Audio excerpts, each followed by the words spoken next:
ilaha illallah wa asyhadu anna Muhammadan abduhu wa rasuluh la nabiyya ba'd. Allahumma shalli wa sallim wa barik ala Muhammad wa ala alihi wa ashabihi ajma'in, amma ba'd. Faya ibadallah, ittaqullaha haqqa tuqatih wa la tamutunna illa wa antum muslimun. Qala Allah ta'ala fil Qur'anil Karim, a'udzu billahi minasy syaithanir rajim. Bismillahirrahmanirrahim. Subhanalladzi asra bi 'abdihi lailan minal masjidil haram ilal masjidil aqsal ladzi barakna haulahu linuriyahu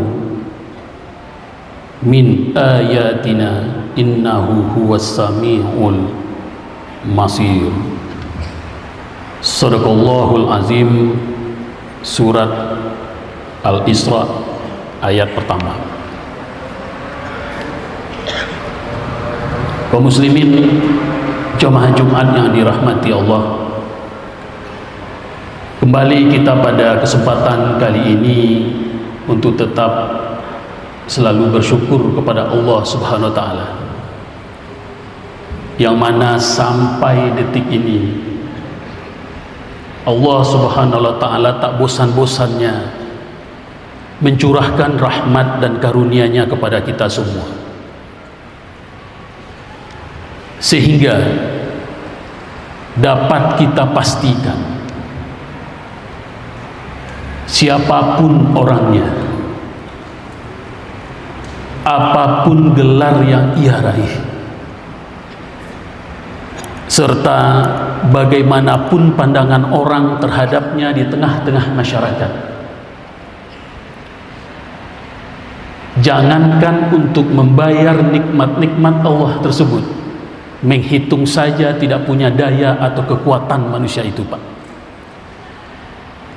Walaupun semakin majunya perkembangan ilmu pengetahuan teknologi manusia sampai hari kiamat, akan terjadi peningkatan kemajuan peradaban dan perubahan kebudayaan di tubuh manusia, di lingkungan manusia, maka dipastikan tidak akan bisa manusia itu untuk menghitungnya apalagi membayar. Maka dari itu kaum muslimin, harga mati bagi kita sebagai manusia yang berakal dan beragama, dalam keadaan suka ataupun dalam keadaan duka, rasa syukur kita kepada Allah Subhanahu wa ta'ala itu harus tetap sama.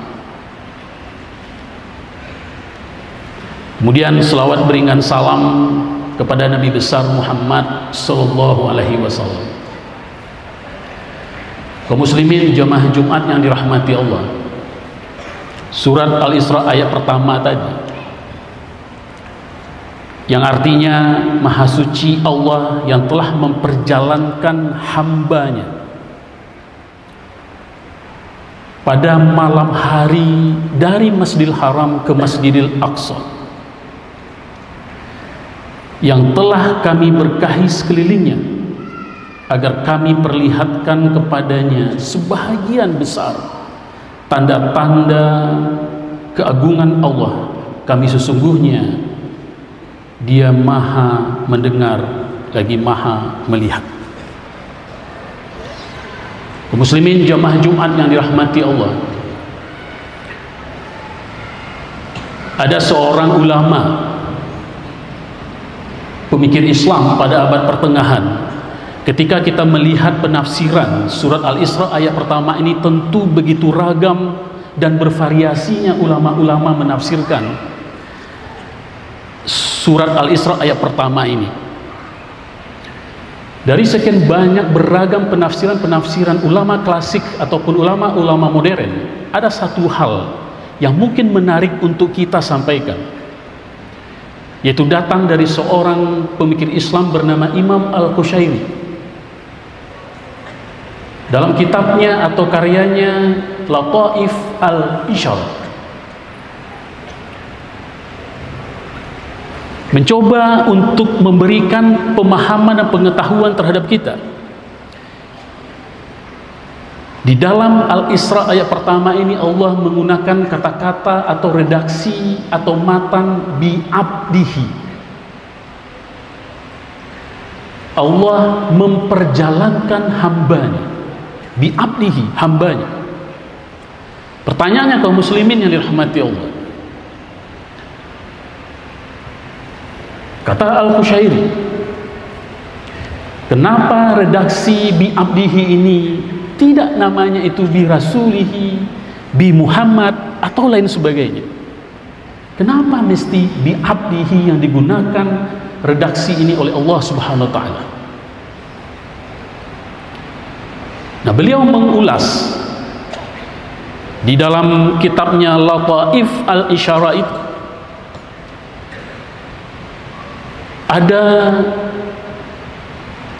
pemahaman kenapa Allah menggunakan redaksi bi'abdihi, yaitu memperjalankan hambanya, yaitu Allah ingin mengajarkan kepada manusia, yaitu kepada kita sebagai pengikut Nabi Muhammad, untuk bisa memahami adabul ibadah. Karena bi'abdihi itu adalah bagian dari ubudiyah. Tetapi poin penting yang disampaikan oleh Al-Qushairi ini adalah mengajarkan Allah itu kepada Muhammad dan kepada kita tentang adabul ibadah.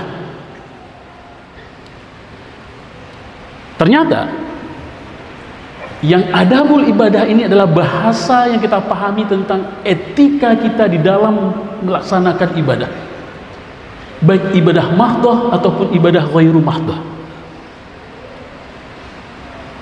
Ada dua pengertian disampaikan oleh Al-Qushairi pemahaman adabul ibadah itu. Yang pertama melanjutkan dari surah Al-Isra yang pertama tadi, lailan minal masjidil haram. Allah memperjalankan hambanya pada malam hari, Pak.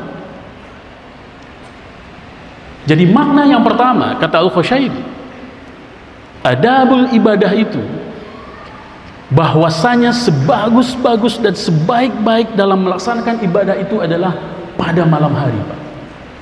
Lailan. Ketika manusia, umat Islam mampu melangitkan, menghambakan dirinya kepada Allah, bersujud, berubudiyah pada malam hari, yaitu salah satu ibadahnya adalah salat tahajud, maka itu akan mendapatkan posisi maqaman mahmudan, tempat yang sangat baik, tempat yang sangat kokoh. Karena di saat pada malam hari itu banyak bertebaran manusia itu lelap, tidur, nyenyak. Tetapi ketika mampu manusia ini melangitkan dirinya, bersujud dan menghambakan kepada Allah, maka itu yang disebut makna yang pertama oleh Al-Qushairi adalah bahagian adabul ibadah. Kaum muslimin jamaah Jumat yang dirahmati Allah, makna yang kedua dari adabul ibadah itu diperkuat dalam surat An-Najm ayat 17, Pak. Kira-kira artinya adalah begini: penglihatan Muhammad itu tidak melampaui dari yang di sekelilingnya. Karena surat An-Najm ini adalah yaitu surat yang berisikan tentang bagaimana perjalanan Muhammad menjemput sholat Sidratul Muntaha. Jadi artinya kaum muslimin jamaah Jumat dirahmati Allah, pengertian yang kedua dari adabul ibadah itu yaitu Allah mengajarkan kepada Muhammad dan kepada kita untuk beribadah itu adalah fokus, Pak. Pandangan-pandangan kita untuk menyembah Allah, melakukan ibadah itu tidak ternodai dengan hal-hal yang akan membuat kesucian kita itu ternodai. Maka Muhammad dalam perjalanan Isra Mi'rajnya itu, yaitu fokus, Pak. Tidak melampaui penglihatannya ke kanan dan ke kiri. Karena fokus yaitu bagaimana mengharapkan ridho Allah. Dikuatkan kaum muslimin jamaah Jumat yang dirahmati Allah. Ayat Al-Isra yang pertama ini, Al-Isra yang pertama ini, yaitu minal masjidil haram ilal masjidil aqsa. Dari Masjidil Haram ke Masjidil Aqsa. Imam Sya'rawi mengatakan haram, dari Masjidil Haram itu adalah definisinya atau pengertiannya sesuatu tempat yang suci yang tidak boleh dinodai hal-hal yang tidak baik, Pak. Itu yang haram itu. Sedangkan Aqsa, tujuan ketika kita beranjak dari haram itu ke Aqsa, sederhananya kaum muslimin rahmati Allah, ketika kita melaksanakan ibadah, kita niatkan adalah suci, niat kita itu untuk beribadah kepada Allah, untuk mencapai tujuan Al-Aqsa, Pak. Tujuan yang baik yaitu mengharapkan ridho Allah. Yang dari Masjidil Haram, haram itu dengan niat yang baik, maka jangan nodai dengan hal-hal yang tidak baik agar Aqsa, agar tujuan kita beribadah kepada Allah itu sampai, Pak. Kalau misalnya niat kita di awal haram itu adalah level 10, maka tujuannya itu adalah juga harus level 10, Pak. Maka ini yang disebut makna adabul ibadah yang kedua itu, fokus di dalam beribadah itu, Pak. Tidak ternodai atau tergoda dengan kanan kiri sikut-sikut, Pak. Tidak ternodai dengan hal-hal yang tidak baik, sehingga niat awal kita yang haram itu baik, sehingga pada tujuan akhirnya menjadi tidak baik.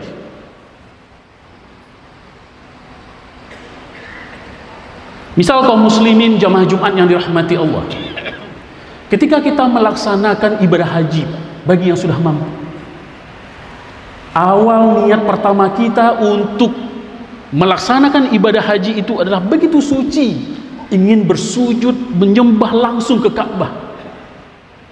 Tetapi perjalanan kita yang niat awalnya itu suci, sampai kita menjadi manusia haji, Pak. Manusia haji itu adalah Al-Aqsa. Apa itu manusia haji? Yang mampu mengendalikan jasmani dan rohani kita, Pak, ketika pulang dari haji. Tetapi masalahnya kaum muslimin yang dirahmati Allah, perjalanan mulai dari niat kita itu sampai haji 40 hari itu yang reguler, apakah betul-betul tidak ternodai dengan hal-hal yang membuat niat kita di awal itu dengan sesuatu yang tidak baik?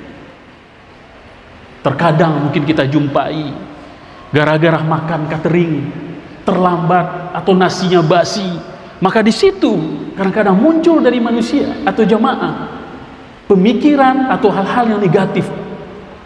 Nah, ini yang membuat yang awalnya itu adalah haram, niat kita suci, menjadi aqsanya manusia haji itu menjadi tidak baik. Maka Al-Khusyairi mengatakan adabul ibadah yang kedua dari pengertian bi'abdihi itu adalah bagaimana kita betul-betul fokus, jangan sampai ternodai ketika kita melaksanakan amal ibadah itu menjadi orang yang takabur, menjadi orang yang sombong terhadap amalan ibadah yang kita lakukan, walaupun kita menyadari kalau itu adalah kita tidak sadar. Banyak umat Islam yang terjebak kepada melaksanakan amalan-amalan ibadah, tetapi secara tidak langsung dia sudah terjebak kepada pengertian adabul ibadah yang kedua tadi, yang terjebak kepada kesombongan dan keangkuhan dalam ibadah tanpa dia sadari, Pak.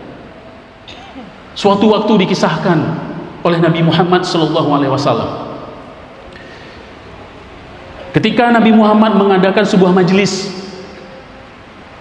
ada satu orang sahabat dipuji oleh sahabat lain. Yang dipuji itu adalah kemantapan dan kebagusan amal ibadahnya. Dan kemudian Nabi Muhammad menyela, Pak, wahai sahabatku, amalan ibadahnya tidak bagus. Saya melihat ada tamparan wajah di pipinya oleh setan. Karena apa? Karena dia menganggap amalannya itu adalah yang paling bagus, sehingga merendahkan amalan ibadah orang lain, Pak. Maka dari itu kaum muslimin jamaah Jumat yang dirahmati Allah, ada kategori manusia itu ketika beribadah menganggap amalan-amalan ibadahnya itu adalah baik, dan menganggap amalan ibadahnya itu diterima oleh Allah Subhanahu wa taala, dan menganggap amalan-amalan soleh yang dia lakukan itu adalah sangat-sangat sempurna, dan juga dia menganggap rendah amalan-amalan ibadah orang lain. Kata Rasulullah Shallallahu Alaihi Wasallam, orang-orang inilah sebenarnya orang-orang yang sombong di dalam beribadah itu. Karena apa? Karena tidak mampu atau gagal menerapkan adabul ibadah yang pemahaman nomor 2 tadi. Maka dari itu kaum muslimin jamaah Jumat yang dirahmati Allah, ini sebagai renungan bagi kita ketika kita memahami kata Al-Qushairi ini, makna bi'abdihi. Karena kata Imam Al-Ghazali diperkuat oleh Al-Kaslani, ketika manusia yang memiliki potensi atau kelebihan, maka manusia yang memiliki potensi kelebihan ini yang paling banyak terjebak kepada amalan-amalan kesombongan yang tanpa dia sadari tadi, Pak. Maka inilah bentuk kata Al-Qushairi ketika memahami bi'abdihi itu adalah betul-betul pemahaman yang 2 tadi, Pak. Kita melaksanakan pada lailan, pada malam hari, karena di saat tenang, di saat hening kita beribadah kepada Allah. Nah, kemudian yang kedua, kita betul-betul fokus mengharapkan ridho atau ikhlas Allah, agar yang kita berangkat dari niat suci yang kita sebut haram tadi, supaya aqsa tujuan kita beribadah kepada Allah itu tercapai dengan baik, tidak ternodai dengan hal-hal yang bersifat negatif. Fa'tabiru ya ulil absar la'allakum turhamun.